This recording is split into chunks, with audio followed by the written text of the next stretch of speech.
Chapter 14 of Skylark Three by E. Smith. Chapter 14, Interstellar Extermination.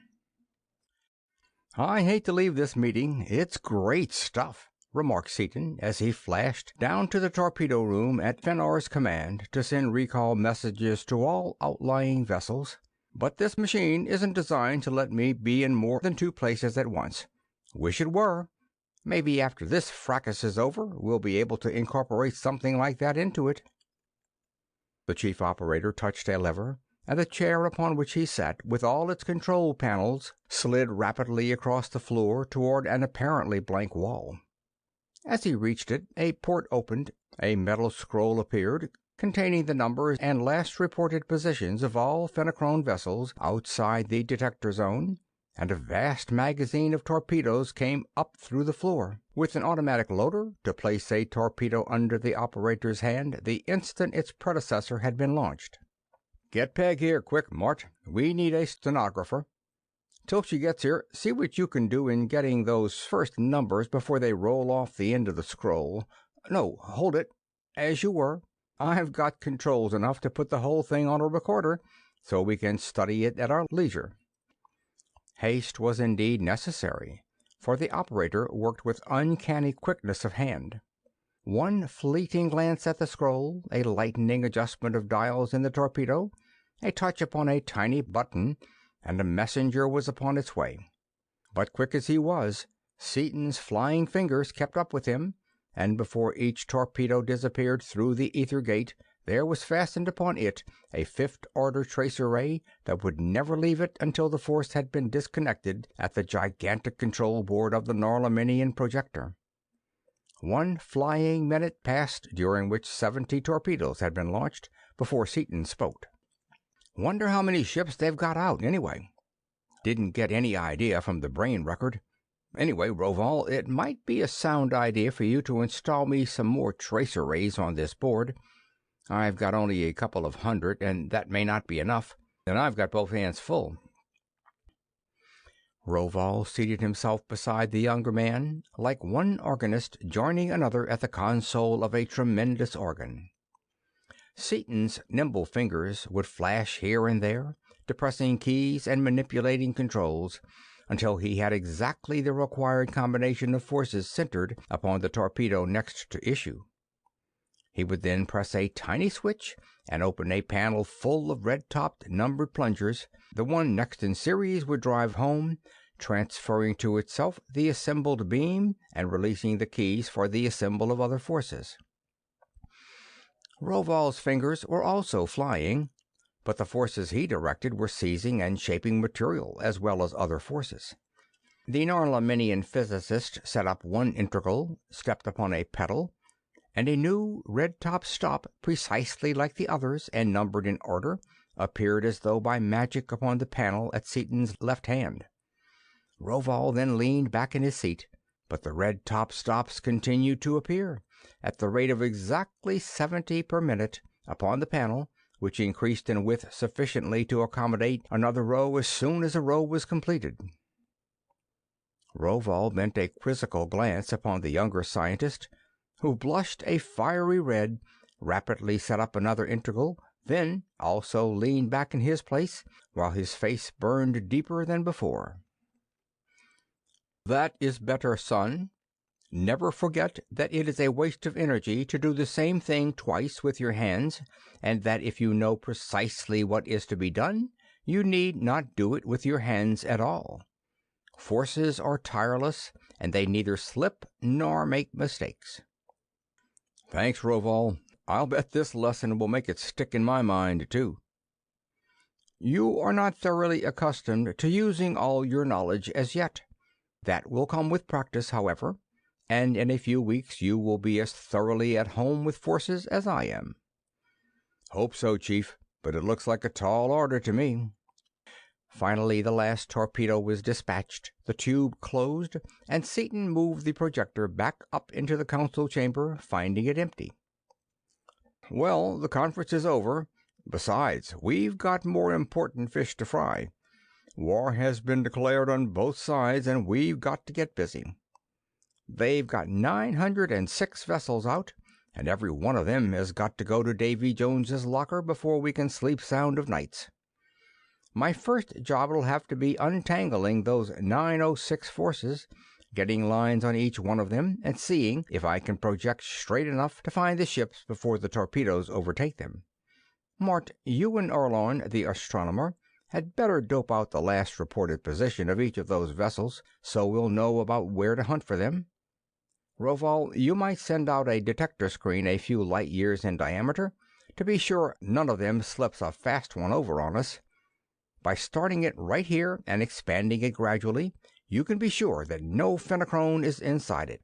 Then we'll find a hunk of copper on that planet somewhere, plate it with some of their own X-metal, and blow them into kingdom come.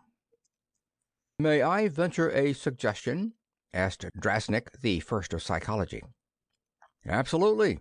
Nothing you've said so far has been idle chatter. You know, of course, that there are real scientists among the phenochrone, and you yourself have suggested that while they cannot penetrate the zone of force, nor use fifth-order rays, yet they might know about them in theory, might even be able to know when they were being used. Detect them, in other words. Let us assume that such a scientist did detect your rays while you were there a short time ago. What would he do?" "Search me. I might. What would he do?"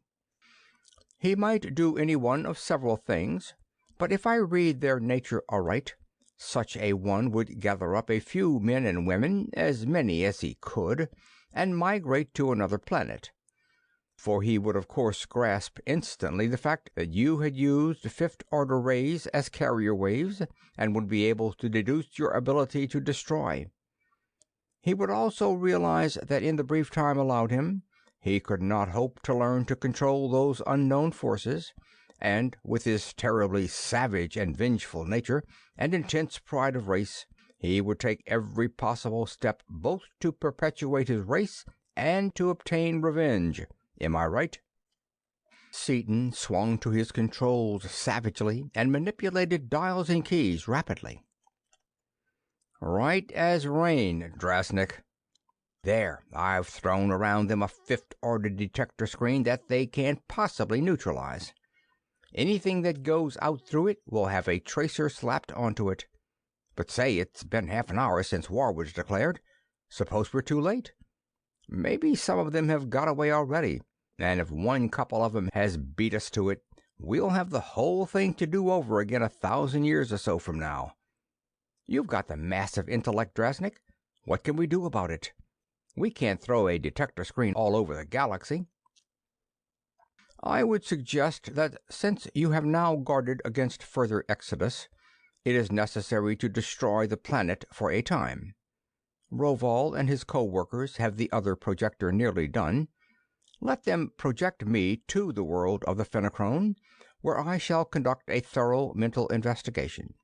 By the time you have taken care of the raiding vessels, I believe that I shall have been able to learn everything we need to know." "Fine. Up to it. And may there be lots of bubbles in your think tank.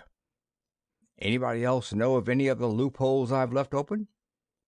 No other suggestions were made, and each man bent to his particular task. Crane at the star chart of the galaxy, and Orlon at the phenochrone operator's dispatching scroll, rapidly worked out the approximate positions of the phenochrone vessels, and marked them with tiny green lights in a vast model of the galaxy which they had already caused forces to erect in the air of the projector's base. It was soon learned that a few of the ships were exploring quite close to their home system, so close that the torpedoes, with their unthinkable acceleration, would reach them within a few hours. Ascertaining the stop number of the tracer ray upon the torpedo which should first reach its destination, Seaton followed it from the stop upon his panel out to the flying messenger. Now, moving with a velocity many times that of light, it was of course invisible to direct vision, but to the light waves heterodyned upon the fifth-order projector rays it was as plainly visible as though it were stationary. Lining up the path of the projectile accurately, he then projected himself forward in that exact line, with a flat detector screen thrown out for half a light year upon each side of him. Setting the controls, he flashed ahead, the detector stopping him the instant that the invisible barrier encountered the power plant of the exploring raider. An oscillator sounded a shrill and rising tone, and Seaton slowly shifted his controls until he stood in the control room of the enemy vessel. The Phenochrome ship, 1,000 feet long and more than 100 feet in diameter, was tearing through space toward a brilliant blue-white star. Her crew were at battle stations, her navigating officers peering intently into the operating visiplates, all oblivious to the fact that a stranger stood in their very midst. "Well, here's the first one, gang," said Seaton. "I hate like sin to do this. It's altogether too much like pushing baby chickens into a creek to suit me. But it's a dirty job that's got to be done." As one man, Orlon and the other remaining Norlaminians leaped out of the projector and floated to the ground below. "I expected that," remarked Seaton. "They can't even think of a thing like this without getting the blue willies. I don't blame them much at that. How about you, Carfon? You can be excused if you like." "I want to watch those forces at work. I do not enjoy destruction, but like you, I can make myself endure it." Dunark, the fierce and bloodthirsty Osnomian prince, leaped to his feet, his eyes flashing. "That's one thing I never could get about you, Dick," he exclaimed in English. "How a man with your brains can be so soft, so sloppily sentimental, gets clear past me. You remind me of a bowl of mush. You wade around in slush clear to your ears.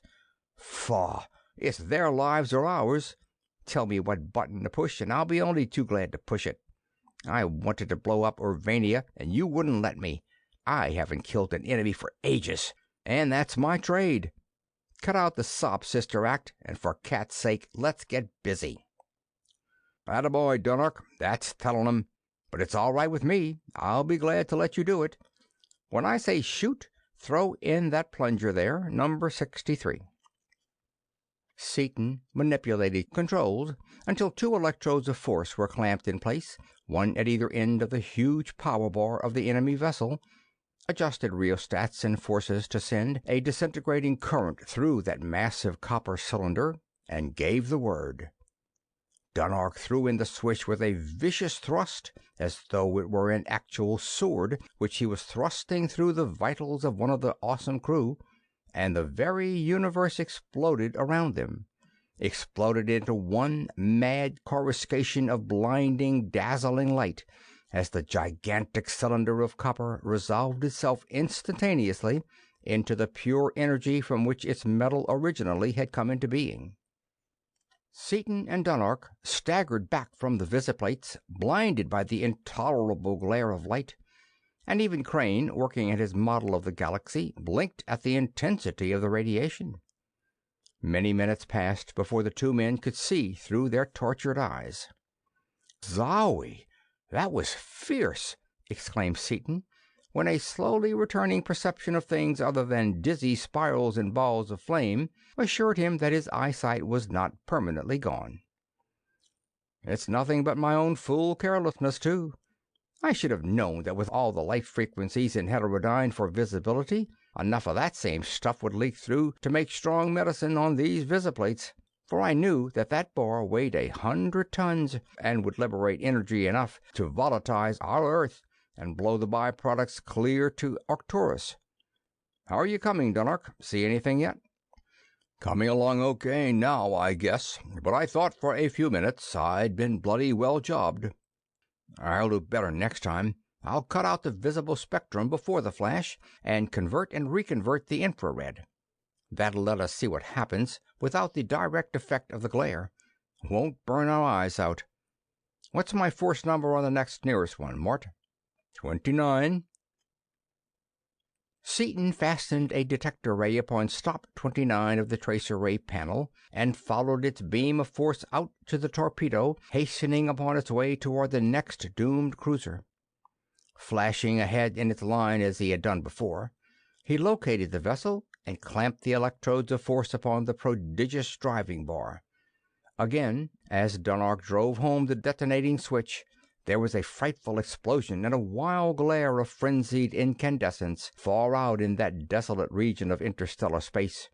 But this time the eyes behind the visiplates were not torn by the high frequencies. Everything that happened was plainly visible. One instant there was an immense space cruiser boring on through the void upon its horrid mission, with its full complement of the hellish Fenachrone performing their routine tasks. The next instant there was a flash of light extending for thousands upon untold thousands of miles in every direction. That flare of light vanished as rapidly as it had appeared, instantaneously, and throughout the entire neighborhood of the place where the Fenachrone cruiser had been, there was nothing. Not a plate, not a girder, not a fragment, not the most minute particle, nor droplet of disrupted metal, nor of condensed vapor. So terrific, so incredibly and incomprehensibly vast were the forces liberated by that mass of copper in its instantaneous decomposition, that every atom of substance in that great vessel had gone with the power bar, had been resolved into radiations which would at some distant time and in some far-off solitude unite with other radiations again to form matter, and thus obey nature's immutable cyclic law. Thus vessel after vessel was destroyed of that haughty fleet, which until now had never suffered a reverse, and a little green light in the galactic model winked out and flashed back in rosy pink as each menace was removed. In a few hours the space surrounding the system of the Fenachrone was clear. Then progress slackened, as it became harder and harder to locate each vessel as the distance between it and its torpedo increased. Time after time Seaton would stab forward with his detector screen, extending to its utmost possible spread upon the most carefully plotted prolongation of the line of the torpedo's flight, only to have the projection flash far beyond the vessel's furthest possible position without a reaction from the far-flung screen. Then he would go back to the torpedo, make a minute alteration in his line, and again flash forward, only to miss it again. Finally, after 30 fruitless attempts to bring his detector screen into contact with the nearest Fenachrone ship, he gave up the attempt, rammed his battered, reeking briar full of rank blend that was his favorite smoke, and strode up and down the floor of the projector base, his eyes unseeing, his hands jammed deep into his pockets, his jaw thrust forward, clamped upon the stem of his pipe, emitting dense blue clouds of strangling vapor. "The maestro is thinking, I perceive," remarked Dorothy sweetly, entering the projector from an airboat. "You must all be blind, I guess. You no hear the bell blow, what? I've come after you. It's time to eat." "Atta girl, Dot. Never miss the eats, thanks." And Seaton put his problem away with perceptible effort. "This is going to be a job, Mort." He went back to it as soon as they were seated in the airboat flying toward home. "I can nail them with an increasing shift in azimuth up to about 30,000 light years. But after that it gets awfully hard to get the right shift, and up around 100,000 it seems to be darn near impossible. Gets to be pure guesswork. It can't be the controls, because they can hold a point rigidly at 500,000. Of course, we've got a pretty short backline to sight on, but the shift is more than 100 times as great as the possible error in backsight could account for, and there's apparently nothing either regular or systematic about it that I can figure out. But I don't know. Space is curved in the fourth dimension, of course. I wonder if... He fell silent, and Crane made a rapid signal to Dorothy, who was opening her mouth to say something. She shut it, feeling ridiculous, and nothing was said until they had disembarked at their destination. "Did you solve the puzzle, Dickie?" "Don't think so. Got myself in deeper than ever, I'm afraid," he answered, then went on, thinking aloud rather than addressing anyone in particular. "Space is curved in the fourth dimension, and fifth-order rays, with their velocity, may not follow the same path in that dimension that light does. In fact, they do not. If that path is to be plotted, it requires the solution of 5 simultaneous equations, each complete and general, and each of the 5th degree, and also an exponential series with the unknown in the final exponent before the 4th dimensional concept can be derived. No use. We've struck something that not even Norlaminian theory can handle. You surprise me, Crane said. I supposed that they had everything worked out. Not on 5th order stuff. It's new, you see. It begins to look as though we'd have to stick around until every one of those torpedoes gets somewhere near its mothership. Hate to do it, too. It'll take 6 months at least to reach the vessels clear across the galaxy. I'll put it up to the gang at dinner. Guess they'll let me talk business a couple of minutes overtime, especially after they find out what I've got to say. He explained the phenomenon to an interested group of white-bearded scientists as they ate. Rovol, to Seaton's surprise, was elated and enthusiastic. "Wonderful, my boy," he breathed. "Marvelous. A perfect subject for year after year of deepest study and the most profound thought. Perfect." "But what can we do about it?" asked Seaton, exasperated. "We don't want to hang around here twiddling our thumbs for a year, waiting for those torpedoes to get to wherever they're going." "We can do nothing but wait and study. That problem is one of splendid difficulty, as you yourself realize. Its solution may well be a matter of lifetimes instead of years. But what is a year, more or less? You can destroy this phenochrone eventually, so be content." "But content is just exactly what I'm not," declared Seaton emphatically. "I want to do it, and do it now." "Perhaps I might volunteer a suggestion," said Castleor diffidently, and as both Rovol and Seaton looked at him in surprise, he went on. "Do not misunderstand me. I do not mean concerning the mathematical problem in discussion, about which I am entirely ignorant.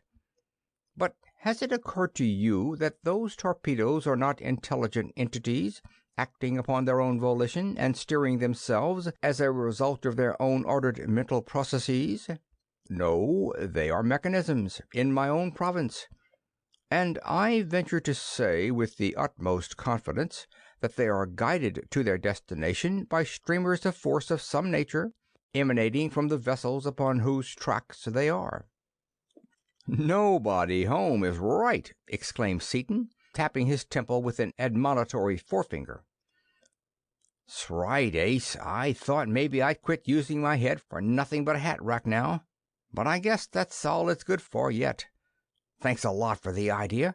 That gives me something I can get my teeth into. And now that Rovol's got a problem to work on for the next century or so, everybody's happy." "How does that help matters?" asked Crane in wonder. "Of course, it is not surprising that no lines of force were visible, but I thought that your detector screens would have found them if any such guiding beams had been present." "The ordinary bands, if of sufficient power, yes. But there are many possible tracer rays not reactive to a screen such as I was using. It was very light and weak, designed for terrific velocity and for instantaneous automatic arrest when in contact with the enormous forces of a power bar. It wouldn't react at all to the minute energy of the kind of beams they'd be most likely to use for that work. Castleor's certainly right. They're steering their torpedoes with tracer rays of almost infinitesimal power, amplified in the torpedoes themselves. That's the way I do it myself. It may take a little while to dig up the apparatus, but we'll get it, and then we'll run those birds ragged, so fast that their ankles will catch fire, and won't need the 4th dimensional correction after all." When the bell announced the beginning of the following period of labor, Seaton and his co-workers were in the area of experiment waiting, and the work was soon under way. "How are you going about this, Dick?" asked Crane. "Going to examine the nose of one of those torpedoes first and see what it actually works on. Then build me a tracer detector that'll pick it up at high velocity. Beats the band, doesn't it, that neither Rovol nor I, who should have thought of it first, ever did see anything as plain as that. that those things are following a ray. That is easily explained, and is no more than natural. Both of you were not only devoting all your thoughts to the curvature of space, but were also too close to the problem, like the man in the woods who cannot see the forest because of the trees. Yeah, maybe something in that, too. Plain enough when Kastler showed it to us, said Seaton. While he was talking, Seaton had projected himself into the torpedo he had lined up so many times the previous day. With the automatic motions set to hold him stationary in the tiny instrument compartment of the craft, now traveling at a velocity many times that of light, he set to work. A glance located the detector mechanism, a set of shortwave coils and amplifiers, and a brief study made plain to him the principle underlying the directional loop finders and the controls which guided the flying shell along the path of the tracer ray. He then built a detector structure of pure force immediately in front of the torpedo and varied the frequency of his own apparatus until a meter upon one of the panels before his eyes informed him that his detector was in perfect resonance with the frequency of the tracer ray. He then moved ahead of the torpedo along the guiding ray. "Guiding it, eh?" Dunnock congratulated him. "Kinda. My directors out there aren't quite so hot, though. I'm a trifle shy on control somewhere, so much so that if I put on anywhere near full velocity I lose the ray. Think I can clear that up with a little experimenting, though." He fingered controls lightly, depressed a few more keys, and set one vernier, already at a ratio of 1,000,000 to 1, down to 10,000,000. He then stepped up his velocity and found that the guides worked well up to a speed much greater than any ever reached by Fenachrone vessels or torpedoes, but failed utterly to hold the ray at anything approaching the full velocity possible to his fifth-order projector. After hours and days of work and study, in the course of which hundreds of the Fenachrone vessels were destroyed, after employing all the resources of his mind, now stored with the knowledge of rays accumulated by hundreds of generations of highly trained research specialists in rays, he became convinced that it was an inherent impossibility to trace an ether wave with the velocity he desired. "Can't be done, I guess, Mort," he confessed ruefully. "You see, it works fine up to a certain point, but beyond that, nothing doing. I've just found out why, and in so doing I think I've made a contribution to science. At velocities well below that of light waves are shifted a minute amount, you know. At the velocity of light, and up to a velocity not even approached by the Fenachrone vessels on their longest trips, the distortion is still not serious. No matter how fast we want to travel in the Skylark, I think I can guarantee that we will still be able to see things. That is to be expected from the generally accepted idea that the apparent velocity of an ether vibration is independent of the velocity of either source or receiver. However, that relationship fails at velocities far below that of fifth-order rays. At only a very small fraction of that speed, the tracers I am following are so badly distorted that they disappear altogether, and I have to distort them backwards. That wouldn't be too bad, but when I get up to about 1% of the velocity I want to use, I can't calculate a force that will operate to distort them back into recognizable waveforms. That's another problem for Rovol to chew on for another 100 years. That will, of course, slow up the work of clearing the galaxy of the Fenachrone, but at the same time I see nothing about which to be alarmed," Crane replied. "You are working very much faster than you could have done by waiting for the torpedoes to arrive. The present condition is very satisfactory, I should say," and he waved his hand at the galactic model in nearly 3/4 of whose volume the green lights had been replaced by pink ones. "Yes, pretty fair as far as that goes. We'll clean up in 10 days or so. But I hate to be licked. Well, I might as well quit sobbing and get busy." In due time the 906th Fenachrone vessel was checked off on the model, and the two terrestrials went in search of Drosnik, whom they found in his study, summing up and analyzing a mass of data, facts, and ideas which were being projected in the air around him. "Well, our first job's done," Seaton stated. "What do you know that you feel like passing around?" "My investigation is practically complete," replied the First of Psychology gravely. "I have explored many Fenachrone minds, and without exception I have found them chambers of horror of a kind unimaginable to one of us. However, you are not interested in their psychology, but in facts bearing upon your problem. While such facts were scarce, I did discover a few interesting items. I spied upon them in public and in their most private haunts. I analyzed them individually and collectively, and from the few known facts, and from the great deal of guesswork and conjecture there available to me, I have formulated a theory. I shall first give you the known facts. Their scientists cannot detect nor control any ray not propagated through ether, but they can detect one such frequency or band of frequencies, which they call infra-rays, and which are probably the fifth-order rays, since they lie in the first level below the ether. The detector proper is a type of lamp which gives a blue light at the ordinary intensity of such rays as would come from space or from an ordinary power plant, but gives a red light under strong excitation. I get that. Okay, said Seaton. Roval's great-great-great-grandfather had 'em. I know all about 'em. Seaton encouraged Drasnik, who had paused, with a questioning glance. I know exactly how and why such a detector works. We gave 'em an alarm, all right. Even though we were working on a tight beam from here to there, our secondary projector there was radiating enough to affect every such detector within 1,000 miles. Drasnik continued. Another significant fact is that a great many persons, I learned of some 500, and there were probably many more, have disappeared without explanation and without leaving a trace, and it seems that they disappeared very shortly after our communication was delivered. One of these was Fenor the Emperor. His family remain, however, and his son is not only ruling in his stead, but is carrying out his father's policies. The other disappearances are all alike and are peculiar in certain respects. First, every man who vanished belonged to the Party of Postponement, the minority party of the Fenachrone, who believe that the time for the conquest has not yet come.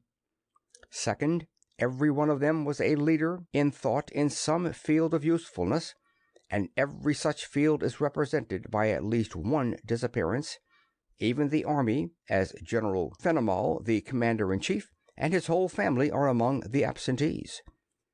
Third, and most remarkable, each such disappearance included an entire family, clear down to children and grandchildren, however young. Another fact is that the Fenachrone Department of Navigation keeps a very close check upon all vessels, particularly vessels capable of navigating outer space. Every vessel built must be registered, and its location is always known from its individual tracer ray. No Fenachrone vessel is missing. I also sifted a mass of gossip and conjecture, some of which may bear upon the subject. One belief is that all the persons were put to death by Fenor's secret service, and that the Emperor was assassinated in revenge. The most widespread belief, however, is that they have fled. Some hold that they are in hiding in some remote shelter in the jungle, arguing that the rigid registration of all vessels renders a journey of any great length impossible, and that the detector screens would have given warning of any vessel leaving the planet. Others think that persons as powerful as Fenimol and Ravindal could have built any vessel they chose with neither the knowledge nor consent of the Department of Navigation, or that they could have stolen a Navy vessel, destroying its records, and that Ravindal certainly could have so neutralized the screens that they would have given no alarm. These believe that the absent ones have migrated to some other solar system, or to some other planet of the same sun, One old general loudly gave it as his opinion that the cowardly traitors had probably fled clear out of the galaxy, and that it would be a good thing to send the rest of the party of postponement after them. There, in brief, are the salient points of my investigation in so far as it concerns your immediate problem. A good many straws pointing this way and that, commented Seaton. However, we know that the postponers are just as rabid on the idea of conquering the universe as the others are, only they're a lot more cautious and won't take even a gambler's chance of a defeat. But you formed a theory. What is it, Drosnik? From my analysis of these facts and conjectures in conjunction with certain purely psychological indices which we need not take time to go into now, I am certain that they have left their solar system, probably in an immense vessel built a long time ago and held in readiness for just such an emergency. I am not certain of their destination, but it is my opinion that they have left this galaxy and are planning upon starting anew upon some suitable planet in some galaxy from which at some future date the conquest of the universe shall proceed as it was originally planned. Great balls of fire, blurted Seaton. They couldn't. Not in a million years. He thought a moment, then continued more slowly. But they could. And with their dispositions, they probably would. You're 100% right, Drosnik. We've got a real job of hunting on our hands now. So long, and thanks a lot. Back in the projector, Seaton prowled about in brown abstraction, his villainous pipe poisoning the circumambient air, while Crane sat, quiet and self-possessed as always, waiting for the nimble brain of his friend to find a way over, around, or through the obstacle confronting them. "Got it, Mort!" Seaton yelled, darting to the board and setting up one integral after another. "If they did leave the planet in a ship, we'll be able to watch them go, and we'll see what they did, anyway, no matter what it was." "How? They've been gone almost a month already," protested Crane. "We know within half an hour the exact time of their departure. We'll simply go out to the distance light has traveled since that time, gather in the rays given off, amplify them a few billion times, and take a look at whatever went on. But we have no idea what region of the planet to study, or whether it was night or day at the point of departure when they left. We'll get the council room and trace events from there. Day or night makes no difference. We'll have to use infrared anyway, because of the fog, and that's almost as good at night as in the daytime. There's no such thing as absolute darkness upon any planet anyway, and we've got power enough to make anything visible that happened there, night or day, Mort. I've got power enough here to see and to photograph the actual construction of the pyramids of Egypt in that same way, and they were built thousands of years ago." "Heavens, what astounding possibilities!" breathed Crane. "Why, you could—" "Yeah, I could do a lot of things," Seaton interrupted him rudely. "But right now we've got other fish to fry. I've just got the city we visited at about the same time we were there. General Fenimol, who disappeared, must be in the council room down here right now. I'll retard our projection so that time will apparently pass more quickly, and we'll duck down there and see what actually did happen. I can heterodyne, combine, and recombine, just as though we were watching the actual scene. It's more complicated, of course, since I have to follow it and amplify it too, but it works out all right. This is unbelievable, Dick. Think of actually seeing something that really happened in the past. Yeah, it's kind of strong, all right. As Dot would say, it's just too perfectly darn outrageous. But we're doing it, ain't we? I know just how and why. When we get some time, I'll shoot the method into your brain. Well, here we are."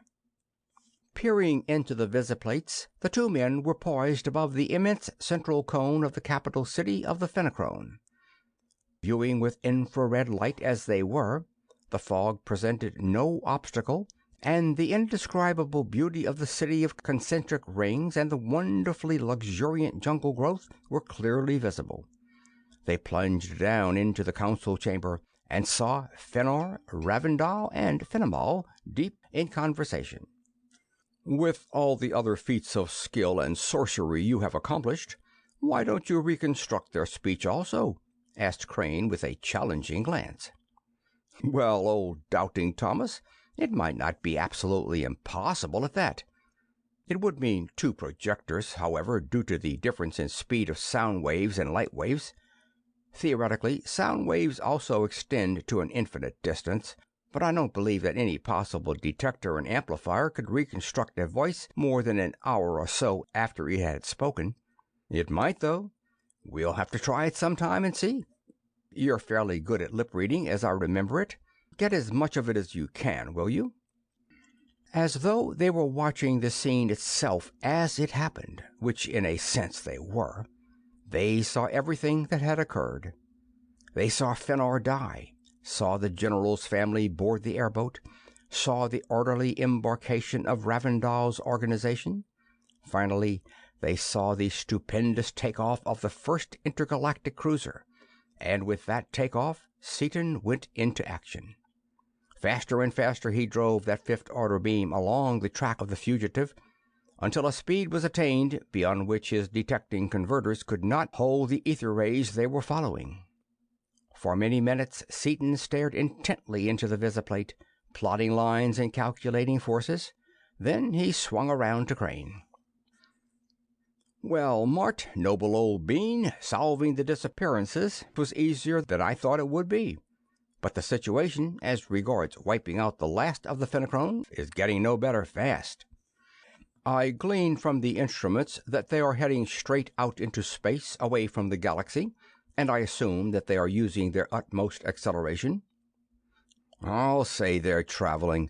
They're out in absolute space, you know, with nothing in the way and no intention of reversing their power or slowing down. They must have had absolute top acceleration on every minute since they left. Anyway, they're so far out already that I couldn't hold even a detector on them, let alone a force that I can control. Well, let's snap into it, fellow. On our way." "Just a minute, Dick. Take it easy. What are your plans?" "Plans? Why worry about plans? Blow up that planet before any more of 'em get away, and then chase that boat clear to Andromeda if necessary. Let's go." "Calm down and be reasonable. You're getting hysterical again. They have a maximum acceleration of 5 times the velocity of light. So have we, exactly, since we adopted their own drive. Now, if our acceleration is the same as theirs, and they have a month's start, how long will it take us to catch them?" "Right again, Mart. I sure was going off half-cocked again," Seaton conceded ruefully after a moment's thought. "They'd always be a million or so times as fast as we would be, and getting further ahead of us in geometrical ratio. What's your idea?" "I agree with you that the time has come to destroy the planet of Fenachrone. As for pursuing that vessel through intergalactic space, that is your problem. You must figure out some method of increasing our acceleration. Highly efficient as is this method of propulsion, it seems to me that the knowledge of the Norlaminians should be able to improve it in some detail. Even a slight increase in acceleration would enable us to overtake them eventually." Seaton, no longer impetuous, was thinking deeply. "How far are we apt to have to go?" "Until we get close enough to them to use your rays, say 500,000 light-years." "But surely they'll stop sometime." "Of course, but not necessarily for many years. They are powered and provisioned for 100 years, you remember, and are going to a distant galaxy. Such a one as Ravindal would not have specified a distant galaxy idly, and the very closest galaxies are so far away that even the Fenachrone astronomers, with their reflecting mirrors 5 miles in diameter, could form only the very roughest approximations of the true distances." "Our astronomers are all wet in their guesses, then?" Their estimates are, without exception, far below the true values. They are not even of the correct order of magnitude. Well, then, let's mop up on that planet. Then we'll go places and do things. Seaton had already located the magazines in which the power bars of the Fenachrone war vessels were stored, and it was a short task to erect a secondary projector of force in the Fenachrone atmosphere. Working out of that projector, beams of force seized one of the immense cylinders of plated copper, and at Seaton's direction transported it rapidly to one of the poles of the planet, where electrodes of force were clamped upon it. In a similar fashion, 17 more of the frightful bombs were placed equidistant over the surface of the world of the Fenachrone, so that when they were simultaneously exploded, the downward forces would be certain to meet sufficient resistance to assure complete demolition of the entire globe. Everything in readiness, Seaton's hand went to the plunger switch and closed upon it. Then, his face white and wet, he dropped his hand. "No use, Mort. I can't do it. It pulls my cork. I know darn well that you can't either. I'll yell for help." "Have you got it on the infrared?" asked Dunark calmly, as he shot up into the projector in reply to Seaton's call. "I want to see this, all of it." "It's on. You're welcome to it." And as the terrestrials turned away, the whole projector base was illuminated by a flare of intense though subdued light. For several minutes Dunark stared into the visiplate, savage satisfaction in every line of his fierce green face, as he surveyed the havoc wrought by those 18 enormous charges of incredible explosive. "A nice job of cleanup, Dick," the Osnomian prince reported, turning away from the visiplate. "It made a sun of it. The original sun is now quite a splendid double star. Everything was volatilized clear out far beyond their outermost screen." "It had to be done, of course. It was either them or else all the rest of the universe," Seaton said jerkily. "However, even that fact doesn't make it go down easy. Well, we're done with this projector. From now on, it's strictly up to us and the Skylark Three. Let's beat it over there and see if they've got her done yet. They were due to finish up today, you know." It was a silent group who embarked in the little airboat. Halfway to their destination, however, Seaton came out of his blue mood with a yell. "Mort, I've got it! We can give the Lark a lot more acceleration than they are getting, and won't need the assistance of all the mines of Norlamin either." "How?" "By using one of the very heavy metals for fuel. The intensity of the power liberated is a function of atomic weight, or atomic number, and density, but the fact of liberation depends upon atomic configuration, a fact which you and I figured out long ago. However, our figuring didn't go far enough. It couldn't. We didn't know anything then. Copper happens to be the most efficient of the few metals which can be decomposed at all under ordinary excitation, that is, by using an ordinary coil, such as we and the Fenachrone both use. But by using special exciters, sending out all the orders of rays necessary to initiate the disruptive processes, we can use any metal we want to. Osnome has unlimited quantities of the heaviest metals, including radium and uranium. Of course, we can't use radium and live, but we can and will use uranium, and that will give us something like 4 times the acceleration possible with copper. Dunark, what say you snap over there and smelt us a cubic mile of uranium? No, hold it. I'll put a flock of forces on the job. They'll do it quicker, and I'll make 'em deliver the goods. They'll deliver 'em fast, too, believe me. We'll see to that with a 10-ton bar. The uranium bars will be ready to load tomorrow, and we'll have enough power to chase those birds all the rest of our lives." Returning to the projector, Seaton actuated the complex system of forces required for the smelting and transportation of the enormous amount of metal necessary, and as the 3 men again boarded their aerial conveyance, the power bar in the projector behind them flared into violet incandescence under the load already put upon it by the new uranium mine in distant Osnome. The Skylark lay stretched out over 2 miles of country, exactly as they had last seen her, but now, instead of being water white, the 10,000-foot cruiser of the void was one jointless, seamless structure of sparkling, transparent purple inoson.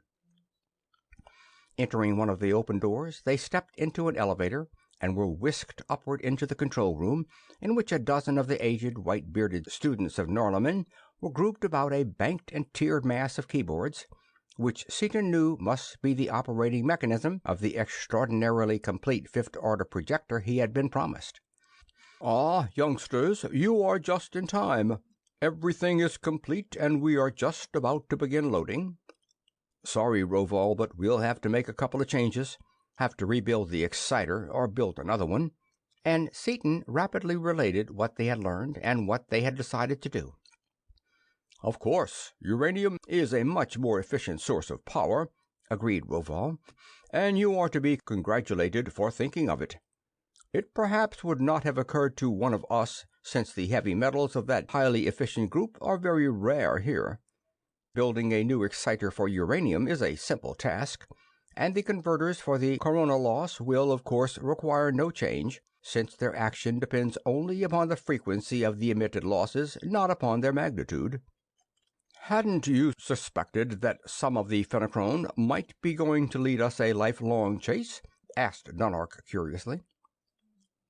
"We have not given the matter a thought, my son," the chief of the five made answer. "As your years increase, you will learn not to anticipate trouble and worry. Had we thought and worried over the matter before the time had arrived, you will note that it would have been pain wasted, for our young friend Seaton has avoided that difficulty in a truly scholarly fashion." "All set, then, Rovol?" asked Seaton. When the forces flying from the projector had built the compound exciter which would make possible the disruption of the atoms of uranium. "The metal, enough of it to fill all the spare space in the hull, will be here tomorrow. You might give Crane and me the method of operating this projector, which I see is vastly more complex even than the one in the area of experiment." "It is the most complete thing ever seen upon Norlamin," replied Rovol with a smile. "Each of us installed everything in it that he could conceive of ever being of the slightest use, and since our combined knowledge covers a large field, the projector is accordingly quite comprehensive." Multiple headsets were donned, and from each of the Norlaminian brains there poured into the minds of the two terrestrials a complete and minute knowledge of every possible application of the stupendous force control banked in all its massive intricacy before them. "Well, that's some outfit," exulted Seaton in pleased astonishment as the instructions were concluded. "It can do anything but lay an egg, and I'm not a darn bit sure that we could make it do that. Well, let's call the girls and show them around this thing that's going to be their home for quite a while." While they were waiting, Dunark led Seaton aside. "Dick, will you need me on this trip?" he asked. "Of course, I knew there was something on your mind when you didn't send me home when you let Orvon, Carfon, and the others go back." "No, we're going it alone, unless you want to come along. I did want you to stick around until I got a good chance to talk to you alone. Now will be as good a time as any. You and I have traded brains, and besides, we've been through quite a lot of grief together, here and there. I want to apologize to you for not passing along to you all this stuff I've been getting here. In fact, I really wish I didn't have to have it myself. Get me?" "Got you? I'm way ahead of you. Don't want it, nor any part of it. That's why I've stayed away from any chance of learning any of it, and the one reason why I am going back home instead of going with you. I have just brains enough to realize that neither I nor any other man of my race should have it. By the time we grow up to it naturally, we shall be able to handle it, but not until then." The two brain brothers grasped hands strongly, and Dunark continued in a lighter vein. "It takes all kinds of people to make a world, you know, and all kinds of races, except the Fenachrone, to make a universe. With Mardanail gone, the evolution of Osnome shall progress rapidly, and while we may not reach the ultimate goal, I have learned enough from you already to speed up our progress considerably." "Well, that's that. Had to get it off my chest, although I knew you'd get the idea all right. Here are the girls, Cetar too. We'll show 'em around." Seaton's first thought was for the very brain of the ship, the precious lens of neutronium in its thin envelope of the eternal jewel, without which the beam of fifth-order rays could not be directed. He found it a quarter of a mile back from the needle-sharp prow, exactly in the longitudinal axis of the hull, protected from any possible damage by bulkhead after massive bulkhead of impregnable inoson. Satisfied upon that point, he went in search of the others who were exploring their vast new spaceship. Huge as she was, there was no waste space. Her design was as compact as that of a fine radio set.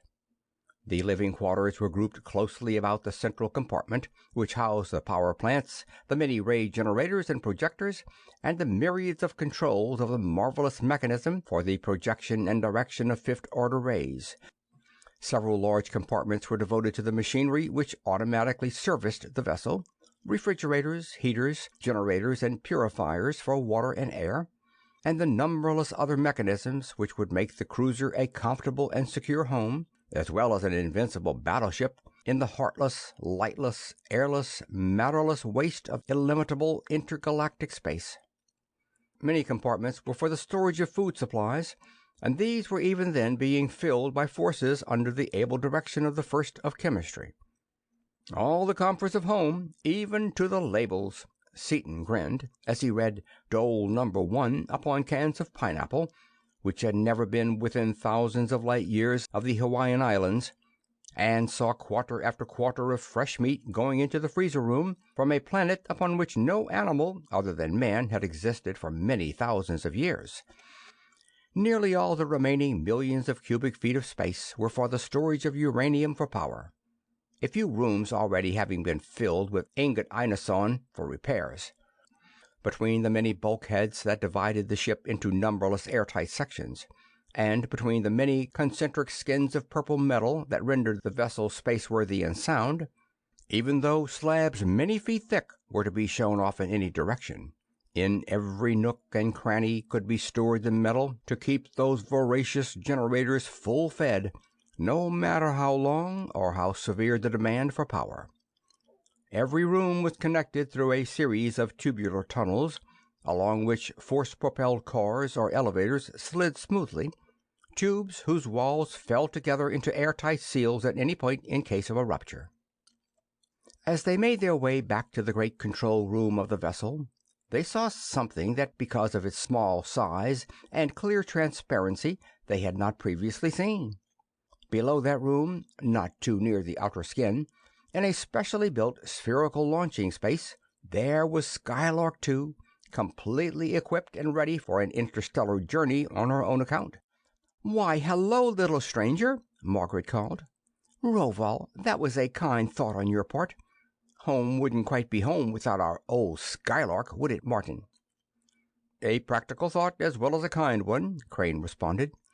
"We undoubtedly will have occasion to visit places altogether too small for the really enormous bulk of this vessel." "Yes, and who ever heard of a sea-going ship without a small boat?" put in irrepressible Dorothy. "She's just too perfectly kippy for words, sitting up there, isn't she?" End of chapter 14.